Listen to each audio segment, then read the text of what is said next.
Pilihannya nggak ada. Ada yang bawa bukunya? Bawa buku? Masya Allah. Abu Dirvan, antum sini. Oh, suara. Mana yang muda-muda nih? Yang lantang suaranya.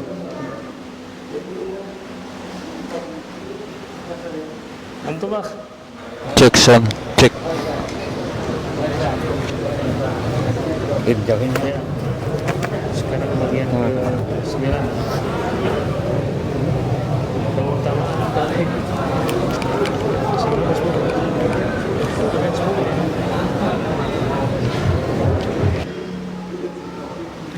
Bismillahirrahmanirrahim. Assalamualaikum warahmatullahi wabarakatuh. Alhamdulillah wassalatu wassalamu ala Rasulillah wa ala alihi wa ashabihi wa mawalah, amma ba'd. Ikhwani a'izai rahimakumullah jami'an. Kita bersyukur kepada Allah Subhanahu wa taala yang telah meringankan langkah kita untuk hadir di rumah Allah Subhanahu wa taala, dan plusnya lagi kita berada di Raudhatun min Riyadil Jannah. Nabi sallallahu alaihi wasallam menjelaskan dalam hadisnya bahwasanya hilaqul dzikir, majlis ilmu seperti ini, Nabi mengatakan Raudhatun min Riyadil Jannah, taman di antara taman-taman surga. Ini suaranya enggak agak gedung suaranya nih.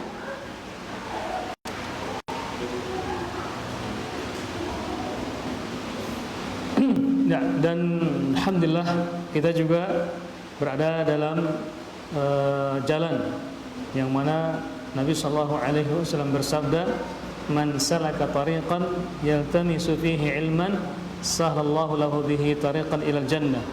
Jadi barang siapa yang menelusuri suatu jalan yang mana di jalan tersebut dia menimba ilmu, mencari ilmu, maka niscaya Allah akan mudahkan dia untuk masuk ke surganya. Semoga Allah mudahkan jalan kita menuju ke surga Allah Subhanahu wa taala. Amin ya rabbal alamin. Salawat dan salam semoga senantiasa tercurahkan kepada Nabi kita Muhammad sallallahu alaihi wasallam beserta keluarganya, sahabat-sahabatnya, serta orang-orang yang senantiasa menjalankan tuntunannya. Baik, kita masuk ke poin yang ke-10 ya, yaitu di antara keutamaan tauhid. Fadhal baca.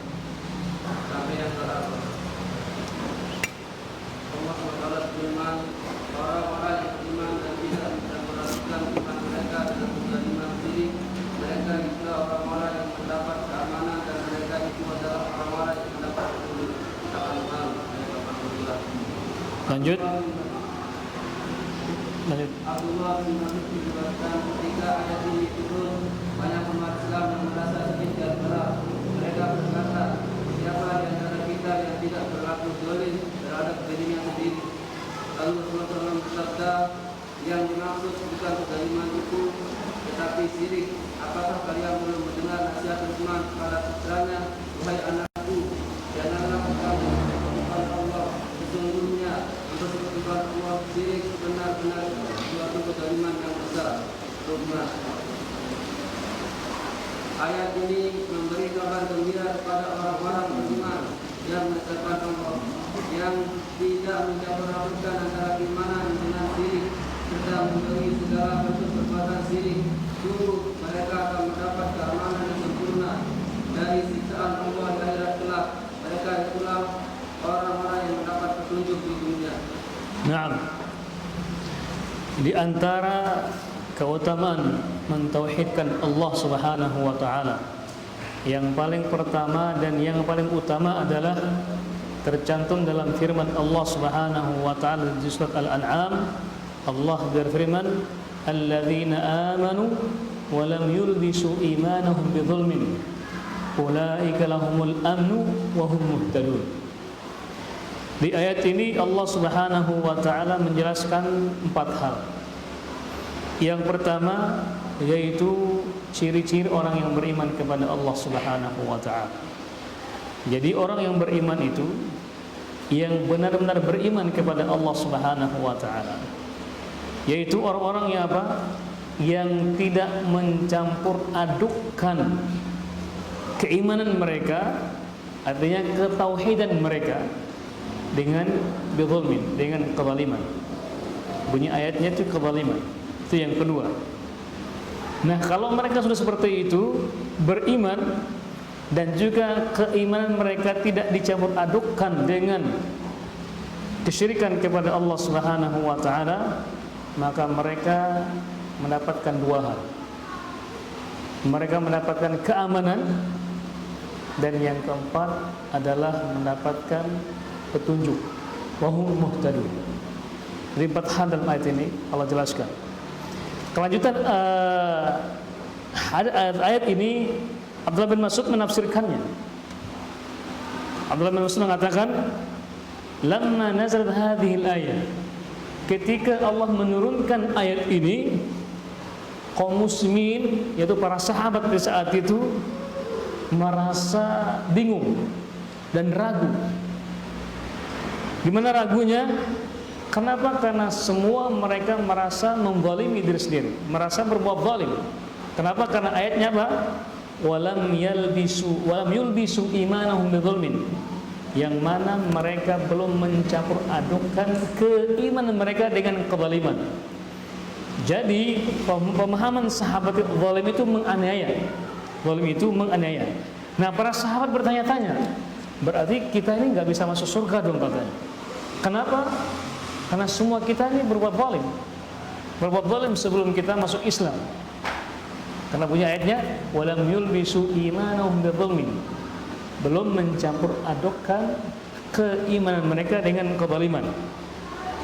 Kemudian sampailah berita ini kepada Nabi kita Muhammad sallallahu alaihi wasallam.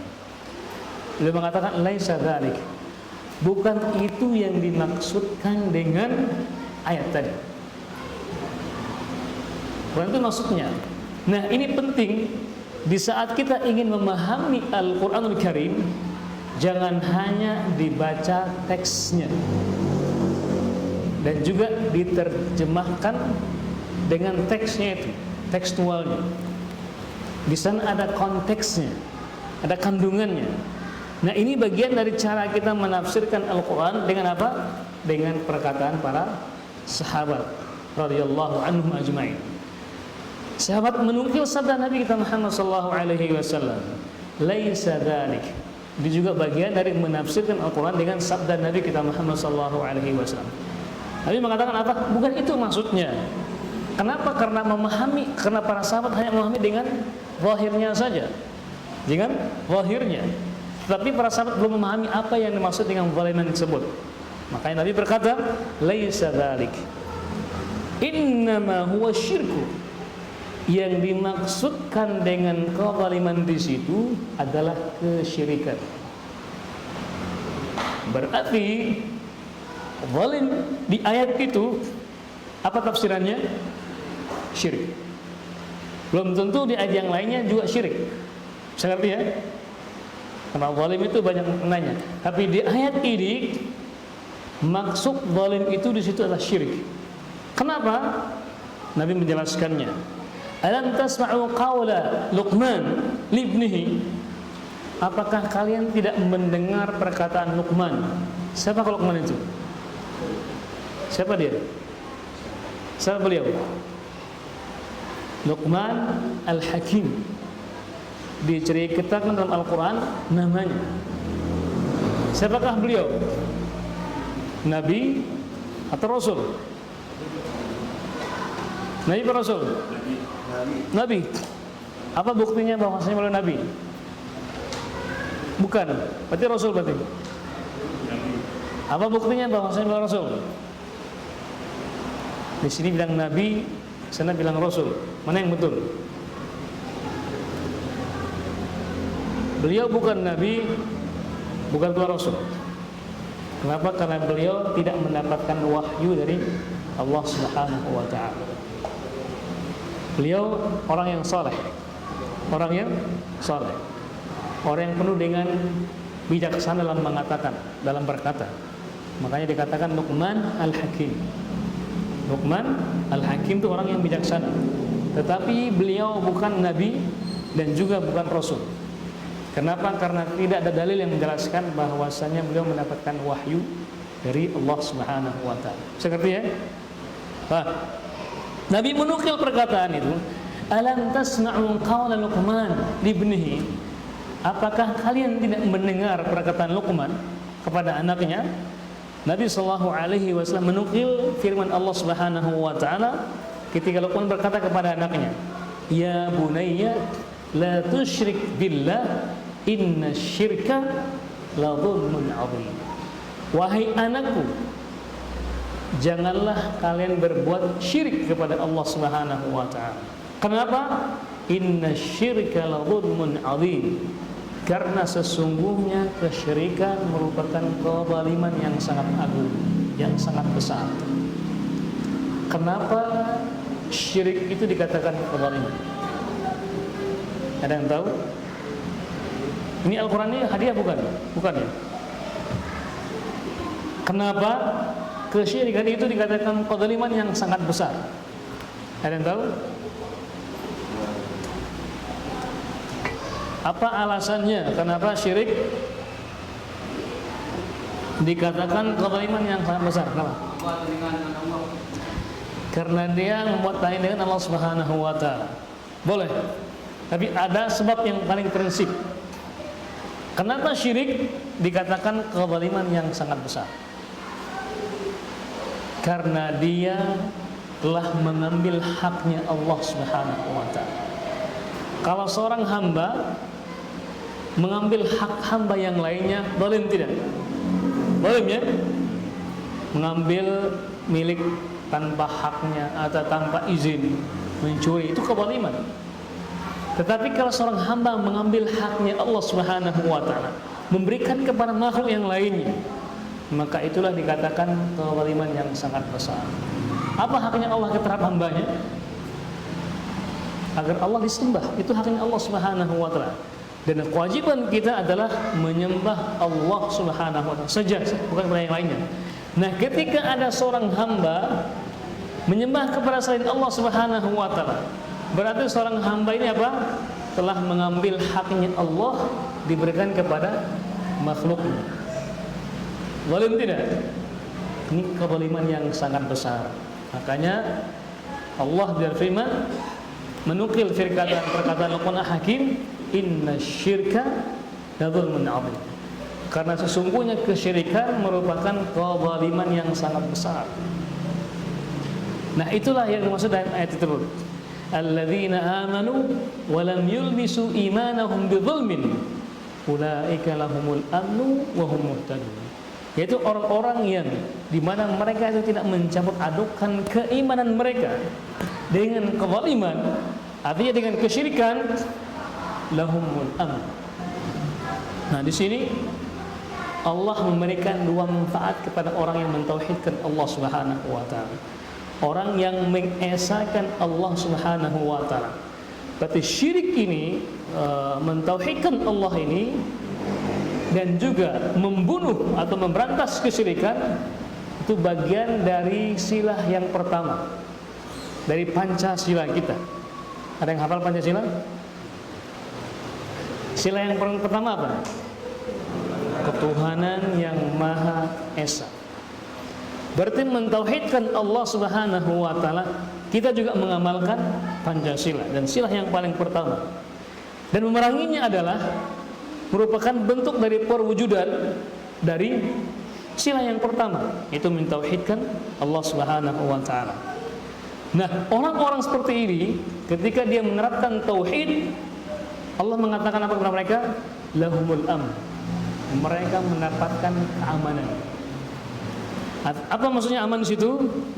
Jadi merasa aman dari siksaan Allah Subhanahu wa taala. Bebas dari siksaan Allah Subhanahu wa taala. Lahumul amn. Mereka mendapatkan ketenangan, kedamaian, ketentraman, kebahagiaan dalam hati mereka. Aman. Bukankah aman itu mahal harganya? Walaupun kita punya makanan yang lengkap, punya pakaian yang bagus, kemudian punya kendaraan yang begitu luar biasa. Kalau kita nggak aman, tenang nggak hidup kita? Kalau kita berada di Timur Tengah misalnya, yang daerah yang perang itu, tiap harinya dengar senjata, aman tidak? Walaupun kita makannya enak, makanannya enak, nggak makan. Makanya, ya, nggak bakal enak nih makan. Kenapa? Kita tiap harinya dirundung rasa was-was terus. Makanya Allah mengatakan apa? فَلْيَعْبُدُوا رَبَّ هَذَا الْبَيْتِ الَّذِي أَطْعَمَهُمْ مِنْ جُوعٍ وَآمَنَهُمْ مِنْ خَوْفٍ. Maka hendaklah mereka itu ya'budu rabb hadzal bait. Falya'budu rabb hadzal bait. Hendaklah mereka itu apa? Menyembah, beribadah rabb hadzal bait. Pemilik pemilik bait ini, Ka'bah itu. Siapakah dia? Zat Allah Subhanahu wa taala. Maka hendaklah mereka itu mentauhidkan Allah Subhanahu wa taala. Kenapa? Apa alasannya? Dua. Nabi mengatakan allazi at'amahum min ju'in wa amanahum min khauf. Yang paling pertama, Allah memberikan mereka makanan dari kelaparan. Dulu bangsa Arab itu kelaparan. Gimana laparnya? Mereka hanya bisa menikmati buah kurma, itu pun dahulu kan hanya setahun sekali saja. Dan mereka hidupnya pindah-pindah. Di ilafi Quraisyin ilafihim rihlat syita'i was-saif. Ya enggak, Allah menjelaskan bagaimana kondisi mereka saat itu. Mereka musim panas di sini, musim dingin di sini, pindah-pindah hanya untuk mendapatkan makanan. Makanya hendaklah mereka beribadah kepada Allah Subhanahu wa taala ketika mereka masuk Islam. Kenapa? Karena Allah memberikan mereka makanan dari kelaparan, wa amanahum min khauf, dan berikan mereka rasa aman dari ketakutan. Dahulu bangsa Arab kalau bepergian tuliskan wasiat. Kalau pindah-pindah itu wasiat. Kenapa? Jarang yang kembali dengan selamat. Kenapa bepergian itu luar biasa bagi mereka, suatu yang harus disiapkan semuanya kalau mereka bepergian. Kalau kita kan masya Allah aman dan tenteram. Nah, keamanan itu merupakan hal yang paling mahal. Makanya orang yang mentauhidkan Allah Subhanahu wa taala, orang yang akan merasakan keamanan. Aman dari segala hal. Aman dari kemiskinan, aman dari kelaparan, aman dari ketakutan, aman dari segala macam hal-hal yang merusak pikirannya. Kenapa? Ketika dia mendapatkan kecukupan, dia bersyukur kepada Allah Subhanahu wa taala. Ketika dia mendapatkan kelebihan, dia bersyukur kepada Allah Subhanahu wa taala. Ketika dia mendapatkan kesusahan, bersabar. Itulah orang yang mendapatkan keamanan. Pikirannya tidak kacau. Pikirannya tenang. Kenapa? Semuanya digantungkan kepada Allah Subhanahu wa taala. Kenapa? Karena dia mentauhidkan Allah Subhanahu wa taala.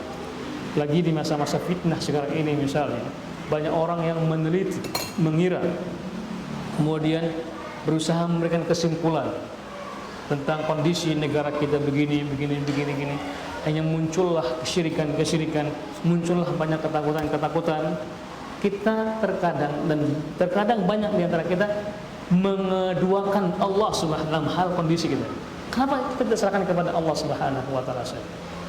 Bukankah Allah yang mengadakan negara kita, dan Allah juga yang menghilangkan nantinya? Tergantung kita. Apa kita berharap kepada manusia atau kita bergantung kepada Allah Subhanahu wa taala? Kalau kita berharap kepada manusia, maka selama itu juga kita akan kecewa. Namun kalau kita menggantungkan kepada Allah Subhanahu wa taala, maka tenanglah hati ini, tenanglah jiwa kita, tenanglah dada kita. Makanya orang yang bertauhid lahumul aman, mereka mendapatkan rasa aman, dan puncaknya adalah keamanan bebas dari siksa Allah di akhirat nanti. Wa hum muhtadun, dan mereka juga mendapatkan petunjuk. Mereka mendapatkan petunjuk. Dan itu sangat mahal sekali petunjuk itu. Hidayah itu sangat mahal sekali. Kenapa?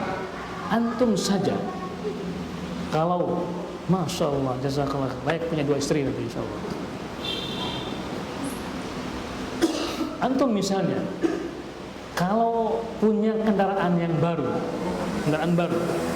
kemudian antum nggak tahu apa-apa tentang kendaraan baru tersebut, motor atau mobil, antum nggak tahu apa-apa tentang, antum butuh petunjuk nggak?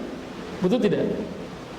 Butuh petunjuk kan, agar antum bisa mengendarainya, bisa memakainya, bisa selamat sampai tujuan, bisa agar mesinnya awet dan segala macamnya, kan butuh petunjuk.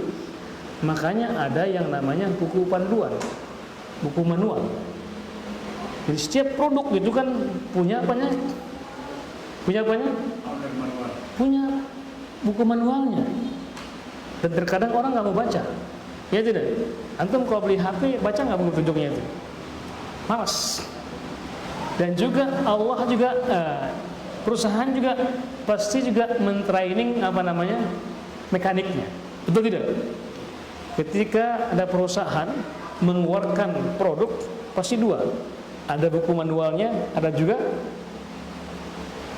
mekaniknya, sehingga kalau diservis bisa diservis. Dan semuanya gitu.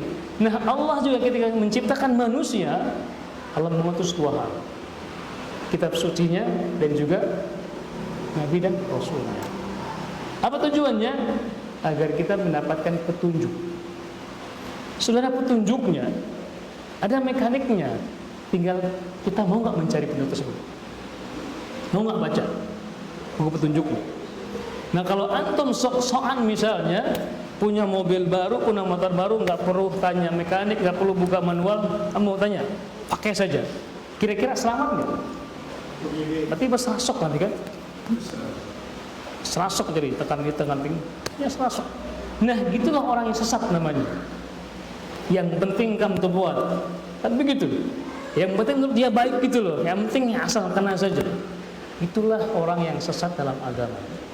Dalam hal permotoran saja, kalau dia serasok dalam segala hal, pasti dia akan salah jalan. Tapi lebih penting lagi dalam agama ini, sudah ada petunjuknya, ada mekaniknya. Kalau kita tidak mau membaca petunjuknya, ada Al-Quran, buku sebaik-baik petunjuk, ada Nabi sebaik-baik pemegang penjelas petunjuk tersebut, Nabi kita Muhammad SAW. Nah, kalau kita tidak mau, berarti kita tidak mendapat petunjuk. Makanya Allah mengatakan apa? Ketika mereka tidak mencampur baurkan keimanan dengan kesyirikan mereka, apa yang keluar tadi? Wahum muhtadun. Mereka mendapatkan hidayah. Hidayah itu ada dua. Ada hidayah taufik dari Allah Subhanahu wa taala, hidayah yang itulah yang kita cari, yang kita berdoa kepada Allah Subhanahu wa taala tiap harinya. Ini berapa kali? 17 kali semalam, 17 kali sehari semalam. Ihdinas siratal mustaqim. Tunjukilah kami jalan yang lurus. Karena hidayah taufik itu milik Allah Subhanahu wa taala. Allah lah yang memberikan hidayah kepada orang agar dia berhijrah. Allah memberikan hidayah kepada orang agar dia terus semangat beribadah. Allah memberikan dia hidayah agar dia dalam jalan yang lurus. Maka itu hidayah yang minta kepada Allah Subhanahu wa taala. Apa caranya? Dengan mentauhidkan Allah Subhanahu wa taala. Hidayah yang kedua apa? Irsyad, petunjuk. Nah, ini kita bisa menunjukkan kepada orang. Ini milik Nabi kita Muhammad SAW dan juga hamba-hambanya yang mengajak orang untuk bisa mendapatkan hidayah taufik dari Allah Subhanahu wa taala. Jadi hidayah ada berapa tadi? Hidayah dua. Ada hidayah taufik dari Allah Subhanahu wa taala dan ada hidayah irsyad, artinya menunjukkan ini jalannya. Walaupun antum nggak tahu, misalnya ketika antum ada yang nanya kemana jalan ke Semongkat misalnya, antum tunjukkan, itu namanya hidayah irsyad, menunjukkan. Kemana jalan ke Jempol, begitu. Nah, begitu juga kemana jalan menuju surganya Allah Subhanahu wa taala, antum tunjukkan saja. Ini jalannya, ini caranya. Kita hanya menyampaikan saja. Hanya menyampaikan. Dan itulah yang Nabi Allah firmankan, wa ma 'alaika illal balagh. Allah firmankan kepada Nabi kita Muhammad sallallahu alaihi wasallam, wa ma 'alaika illal balagh. Wahai Muhammad, merupakan kabar gembira bagi orang-orang yang mentauhidkan Allah Subhanahu wa taala. Kenapa? Enggak perlu takut kemiskinan, enggak perlu takut yang lainnya. Cukup satu solusinya, yaitu mentauhidkan Allah Subhanahu wa taala, maka Allah akan berikan semuanya. Allah berikan semuanya. Kenapa? Lihatlah betapa bahagianya Nabi kita Muhammad sallallahu alaihi wasallam. Bukan karena banyaknya harta. Justru kalau kita bandingkan kehidupan kita dengan Nabi dari segi materi misalnya, kita jauh lebih mewah dari kehidupan Nabi kita Muhammad SAW. Dan para sahabat-sahabatnya, akan tapi mereka begitu hina, begitu mulianya. Bukan karena harta yang mereka dapatkan, tapi apa? Karena mereka mentauhidkan Allah Subhanahu wa taala. Karena mereka mengesahkan Allah Subhanahu wa taala. Mereka mendapatkan kebahagiaan yang luar biasa. Mereka mendapatkan kebahagiaan yang luar biasa. Mereka hanya tidur bukan di atas seperti yang kita sekarang ini. Bukan di atas tikar, tapi di bawah tikarnya apa itu? Apa itu? Daun pelepah kurma dianyam ya. Itulah alas mereka. Bahkan ada yang tidak pakai alas. Ada yang itu di atas kulitnya onta. Di saat itu Allah berfirman, "Tsumma tus'aluna 'anil na'im." Kemudian kalian akan ditanya tentang nikmat Allah yang berikan kepada kalian. Bayangkan di saat itu kondisi para sahabat dan Nabi pada saat itu tidur di atas tikar, bukan tikar. Masih Allah tanyakan kepada mereka, "Tus'aluna yawma idzin 'anil na'im." Nanti pada hari kiamat akan Allah tanyakan tentang kenikmatan yang ada pada kalian. Bagaimana dengan kita saat ini? Hidup serba mewah. Ada motor, berapa motornya? 2, 3. Ada mobil, ada kasur. Kita banyak kenikmatan yang Allah berikan kepada kita. Maka apa yang akan kita jawab nantinya dari Allah Subhanahu wa taala dengan banyak nikmat yang Allah berikan kepada kita. Dahulu saja para nabi dan rasul dan sahabatnya itu dengan apa adanya, masih Allah tanyakan kepada mereka tentang nikmat yang ada pada mereka. Bagaimana dengan kita nantinya? Bagaimana dengan kita nantinya? Mungkin akan banyak pertanyaan. Nah, sebenarnya orang yang tenang itu cukup satu saja. Apa itu? Dia mentauhidkan Allah Subhanahu wa taala. Kenapa? Semuanya diserahkan kepada Allah Subhanahu wa taala. Dan dia tidak bersyirik kepada Allah Subhanahu wa taala. Kenapa banyak orang yang takut dengan kehidupan dunia ini? Karena dia masih mencampurkan tauhidnya dengan syirik kepada Allah Subhanahu wa taala. Takut miskin, takut tidak bisa makan, takut tidak bisa membesarkan anak-anaknya, takut semuanya apa? Hanya takut, semuanya takut, hanya stres sendiri. Jika orang yang bertauhid, dia serahkan kepada Allah Subhanahu wa taala. Intinya apa? Mentauhidkan Allah Subhanahu wa taala dan menjauhkan diri dari kesyirikan kepada Allah Subhanahu wa taala. Kenapa? Coba ini logikanya. Ketika antum bekerja ke sebuah bosnya punya segalanya. Antum bisa bekerja saja, masalah gaji berapapun kamu minta saya serahkan. Masalah sakit saya tanggung semuanya. Antum tenang nggak bekerja? Tenang tidak? Kenapa semua gaji diberikan tunjangan untuk anak, berapapun anaknya diberikan tunjangan, kesehatan ada, tidak perlu takut, yang penting bekerja saja. Nah, Allah berikan lebih daripada itu. Kenapa kita mesti takut kepada Allah Subhanahu wa taala dengan kehidupan yang panai? Seharusnya kan lebih kita yakin kepada janji Allah Subhanahu daripada janjinya manusia. Walaupun dia bos besar, punya segalanya. Kenapa? Dia manusia. Tapi Allah pencipta manusia. Seharusnya kita kuatkan diri kita, tanamkan tauhid kita, bergantunglah kepada Allah Subhanahu wa taala. Kenapa? Allah yang berjanji, mustahil Allah mengingkari janji. Cuma terkadang manusia suka ragu-ragu dengan janji Allah Subhanahu wa taala. Seperti tanyakanlah kepada diri kita, apakah kita mentauhidkan Allah atau tidak? Tanyakan kepada hati kita masing-masing. Tapi kalau orang yang mentauhidkan Allah Subhanahu wa taala, bismillah tawakkalna 'ala Allah wala haula wala quwwata illa bismillah. Maka Allah akan berikan kepada dia kebahagiaan yang tidak pernah bisa diungkapkan dengan kata-kata dan juga tidak bisa dituliskan dengan kata-kata, dengan tulisan. Kenapa? Bahagia itu tidak bisa dikatakan dengan lisan ataupun tulisan. Hanya dia yang merasakannya. Lihatlah para sahabat, para nabi, para sahabat semuanya masya Allah. Masalah dunia, mereka mungkin orang yang paling miskin, tapi masalah kebahagiaan mereka mengatakan bahagia yang sesungguhnya adalah dari Allah Subhanahu wa taala. Sudah masuk waktu ya? Belum. Baik. Jadi orang yang mentauhidkan Allah Subhanahu wa taala, maka dia mendapatkan orang yang mendapatkan keamanan dan juga orang mendapatkan juga petunjuk dari Allah Subhanahu wa taala. Wallahu taala alam. Ini yang bisa kita sampaikan pada kajian pada malam hari ini. Masih ada lagi hal-hal yang lainnya, yaitu yang kedua, ketiga, keempat. Sampai berapa itu? Sampai 3 aja ya. Sampai 3. InsyaAllah kita akan sampaikan di pertemuan berikutnya. Wallahu ta'ala alam. Sebelum kita akhiri, mungkin ada yang perlu disampaikan, ditanyakan, atau mungkin dikoreksi. Tafadhol. Bebas ya. Adakah ciri-ciri baiknya tauhid seorang hamba, Ustaz? Ciri-ciri Baiknya tauhid seorang hamba. baiknya tauhid seorang hamba. Ciri-ciri orang yang mentauhidkan Allah Subhanahu wa taala. Ini erat kaitan dengan iman. Dan iman itu punya 3 rukun. Tiga rukun. Nah, ketika tiga-tiganya ada, maka itulah insan yang mentauhidkan Allah Subhanahu wa taala. Yang pertama yaitu an-nutqu bil lisan. Lisannya senantiasa mengucapkan kata-kata baik, kata-kata keimanan kepada Allah Subhanahu wa taala. Lisannya senantiasa berkata baik, tidak pernah menggunjing, tidak pernah menghasad, tidak pernah mengucapkan kata-kata lain kecuali kata-kata keimanan kepada Allah Subhanahu wa taala.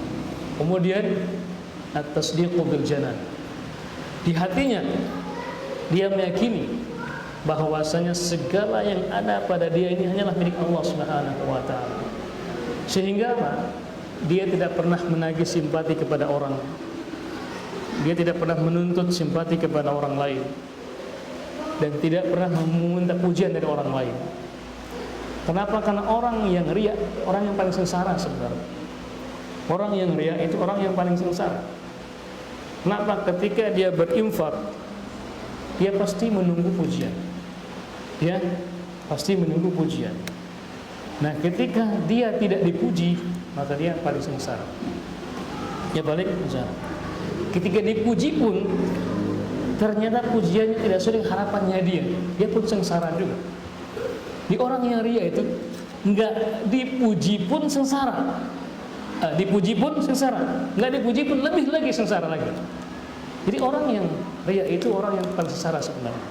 Tapi orang yang mentauhidkan Allah Subhanahu wa taala, digantungkan semuanya dalam hatinya kepada Allah Subhanahu wa taala, maka dia tidak pernah menggubris apakah banyak orang yang memujinya atau tidak.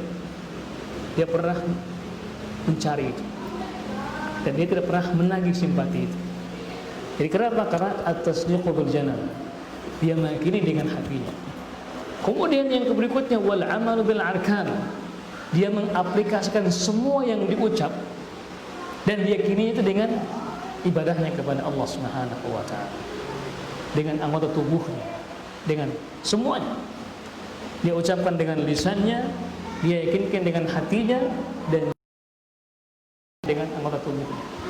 Maka itulah orang yang mentauhidkan Allah Subhanahu wa taala. Nah, kalau ada orang membedakan misalnya lain di hati, lain di mulut. Apa artinya itu? Kalau dia mengatakan kata-kata keimanan, kemudian dia mengemunyikan kekufuran, itu orangnya apa? Munafik. Kalau kebalikannya, dia mengucapkan kata-kata yang mana dia sendiri tidak mengucapkannya, tidak melaksanakannya. Apa itu? Ya, munafik juga. Allah berfirman apa? Kabura maqtan 'indallahi an taqulu ma la taf'alun. Sungguh besar murka Allah Subhanahu wa taala engkau mengatakan sesuatu yang mana kalian sendiri tidak melaksanakan. Kabura maqtan 'indallah an taqulu ma la taf'alun. Mengatakan sesuatu yang mana dia sendiri tidak melaksanakan, maka dia mendapatkan kemurkaan dari Allah Subhanahu wa taala. Kalau enggak punya semuanya, di lisannya membenci Nabi sallallahu alaihi wasallam, di hati juga membenci, dan juga fisiknya membenci, itulah kekufuran yang nyata. Itulah orang-orang yang kufur yang nyata. Dan orang-orang kafir itu senantiasa membenci Nabi kita Muhammad sallallahu alaihi wasallam. Membenci apa? Agama yang di bawah Nabi kita Muhammad sallallahu alaihi wasallam. Dan biasa membenci bangsa Nabi kita Muhammad sallallahu alaihi wasallam. Senantiasa membenci apa? Syariat yang di bawah Nabi kita Muhammad sallallahu alaihi wasallam. Senantiasa membenci pakaian yang disyiarkan oleh Nabi kita Muhammad sallallahu alaihi wasallam. Semuanya dibenci. Kenapa? Itulah sifat mereka yang Allah berikan dalam Al-Qur'an.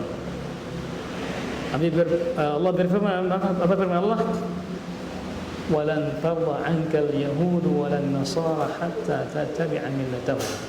Wahai Muhammad, orang-orang Yahudi dan juga orang-orang Nasara tidak akan pernah rela kepadamu sampai kamu ikuti agama mereka. Jadi itu orang yang mentauhidkan itulah ketika dia menerapkan di lisannya, di hatinya, dan juga di anggota tubuh yang lain. Wallahu ta'ala. Masih ada waktu lagi? Tafadhal yang lainnya.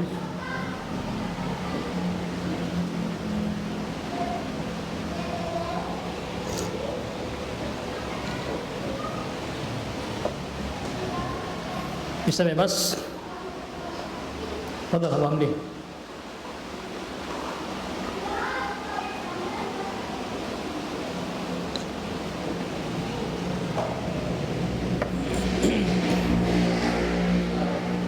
Nah, Mana dengan takut mati, apakah tabiat itu apakah dilarang kita takut mati? apa itu? Dengan takut mati, apakah wajar? Takut mati. Masya Allah.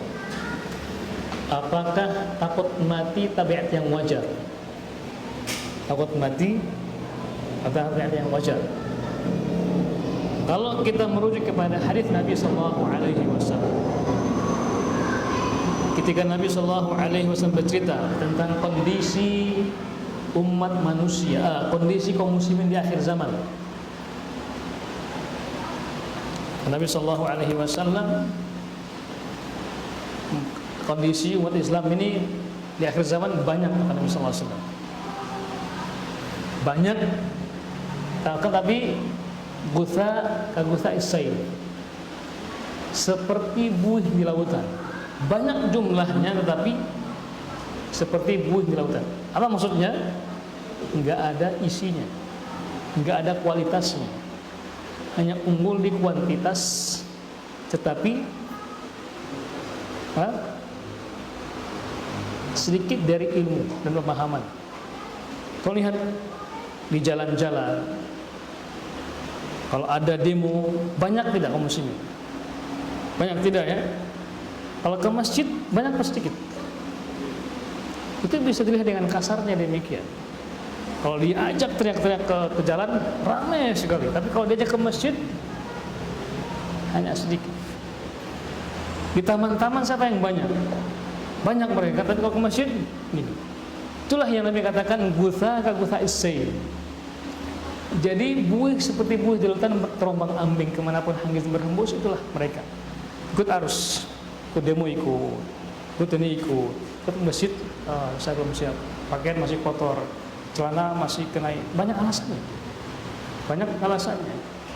Kalau ajak teman futsal, masya Allah, Bismillah, go. Tapi kalau ajak masjid, maaf, sibuk katanya. Nah, kata Nabi sallallahu alaihi wasallam, kalian apa katanya? Apa lanjutannya? Dan mereka akan ditimpa penyakit yang namanya al-wahan. Tahu al-wahan itu? Para sahabat juga bertanya, apa itu wahan? Nabi bersabda, apa? Hubbud dunya wa karahiyatul maut. mencintai dunia dan takut akan kematian. Itulah penyakitnya umat Islam. Hubbud dunia wa takut maut. Cinta dunia dan takut mati. Dua ini seperti dua mata koin yang tidak mungkin dipisahkan. Punya koin ya, satu koinnya tapi punya dua mata. Kalau satunya hilang, berarti nggak berlaku itu. Nah, begitulah al-wahan itu. Hubbun dunia. Kenapa dia mencintai dunia? Karena takut mati. Kenapa takut mati? Karena cinta dunia. Itu otomatis seperti itu. Maka Nabi menggandengkan tersebut. Nah, kelemahan bangsa kita sekarang ini adalah apa? Al-wahan. Itu penyakit. Banyak di antara kaum muslimin yang takut mati, makanya mudah dibeli dengan rupiah, dengan dolar. Dia mengabaikan perintah Allah, yang penting dia bisa kenyang makan dan bisa hidup dengan dunia. Tidak mau dia hidup dengan serba. Ya, itu zaman Nabi itu nggak perlu diikuti katanya. Kita sekarang harus menikmati dunia ini kan cuma sementara, harus kita nikmati katanya. Kalaupun bisa setengah-setengah katanya, setengahnya dunia, setengahnya maksiat katanya. Itu yang mereka katakan. Jadi hubbud dunia itu, cinta dunia, karena apa? Karena dia takut mati. Kenapa takut mati? Karena dia cinta dunia, dan itu penyakit dan tidak boleh. Kenapa? Antum kalaupun takutnya pasti mati, pasti mati. Dan Nabi menjadikan mati sebagai nasihat. Nabi bersabda, kafa bil mauti mau'izah. Cukuplah dengan mati itu menjadi nasihat buat kita. Kenapa? Karena hampir setiap harinya kita mendengarkan berita kematian, kita duka. Nah, sebenarnya itu sebagai nasihat buat kita sebenarnya, bahwasanya kita juga akan sama seperti mereka. Sebagaimana mereka diberitakan kematian, nanti juga nama kita yang masuk di situ. Rahimahullah, fulan bin fulan. Nama kita tinggal nunggu jadwalnya saja. Jadi bukan takut ya, bukan mati yang kita takutkan, tapi bagaimana persiapan kita yang harus kita khawatirkan. Itu yang harusnya. Apa persiapan kita untuk menghadapi itu? Jangan takut mati, tapi khawatirlah apa persiapan kita untuk menghadap Allah Subhanahu wa ta'ala. Sudah banyak bekal atau tidak? Dan jangan sombong. Oh, saya sudah banyak. Saya ke Masjidil Haram, umrah, sholat 5 kali sehari, 1000 kali, cukup. Sehari di sana kan berapa pahalanya? Nah, 100.000 kalau di Masjidil Haram. Di Masjid Madinah 1000 kali, cukup. Bukan sombong seperti itu. Kenapa? Karena ada yang sombong. Saya sudah bersedekah, sudah banyak amal saya, siap mati. Tidak juga demikian. Nabi pun, seorang Nabi tidak pernah mengatakan demikian. Bahkan Nabi sampai beribadah kakinya bengkak, karena bukan takut mati, tapi khawatir tentang persiapan kita menghadapi kematian tersebut. Wallahu ta'ala. Kita tanda dulu. Bapak.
Cek sound, cek. Jamin ya.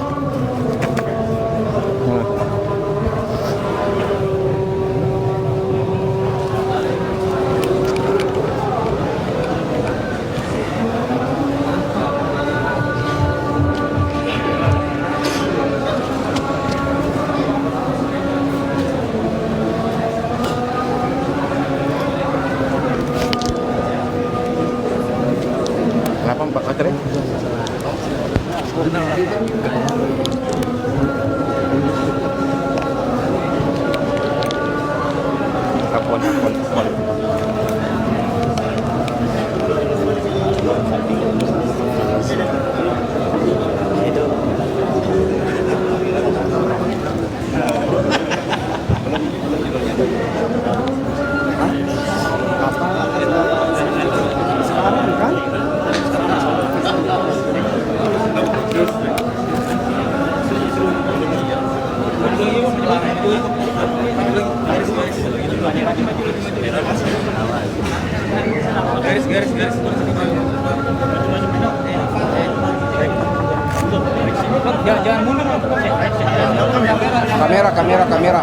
Kamera.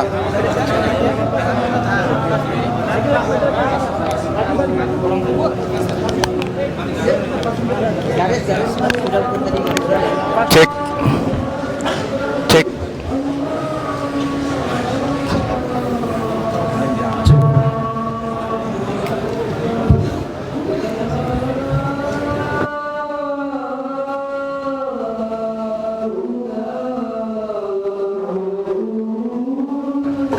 Pengajian ini baik suara maupun video selain media yang telah diberikan izin oleh panitia demi kenyamanan kita bersama.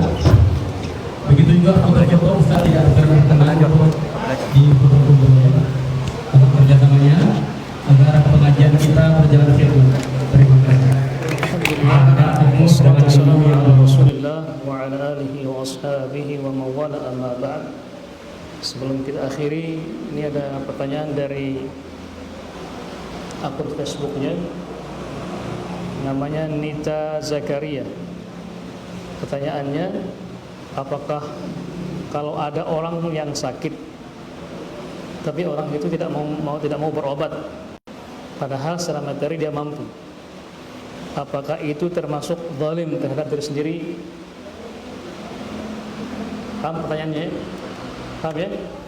Saya ulang lagi, jadi ada orang yang sakit kemudian dia tidak mau berobat, padahal dia dari segi materi dia mampu gitu. Ingat, berobat itu bagian dari sunnah Nabi kita Muhammad SAW. Itu bagian dari tawakal. Jadi ketika ada orang sakit, Nabi suruh berobat. Kenapa? Karena Nabi bersabda, kullu da'in dawa. Setiap penyakit itu pasti ada obatnya. Fatadawu. Maka berobatlah. Tentulah dengan cara yang syar'i. Dan yang syar'i itu ada dua. Bisa dengan ruqyah syar'iyah. Bisa juga ruqyah itu juga bisa minta orang lain, dan juga bisa ruqyah diri sendiri. Bisa ruqyah diri sendiri. Dan ini yang kita tinggalkan kepada sunnah Nabi SAW yang kita tinggalkan. Kenapa? Karena bisa kita orang sakit itu kita ke dokter. Baru setelah itu ruqyah. Kita mengeduakan sunnah Nabi kita Muhammad SAW.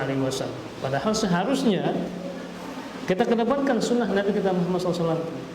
Kita minum madu, sunnah Nabi kita Muhammad SAW. Ruqyah diri sendiri, baca Al-Quran, sunnah Nabi kita Muhammad SAW.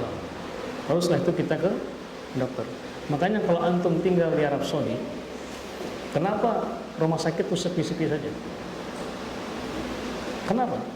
Karena mereka mengedepankan ruqyah, mengedepankan sunnah Nabi kita Muhammad SAW. Seperti panas misalnya, Nabi apa obatnya? Berendam dengan air sampai panasnya keluar. Dan itu disebutkan oleh Al-Imam Ibnu Qayyim Al-Jauziyah dalam kitabnya At-Tibbun Nabawi. Segi makanan misalnya, jangan campur baur makanan yang dingin dengan yang panas.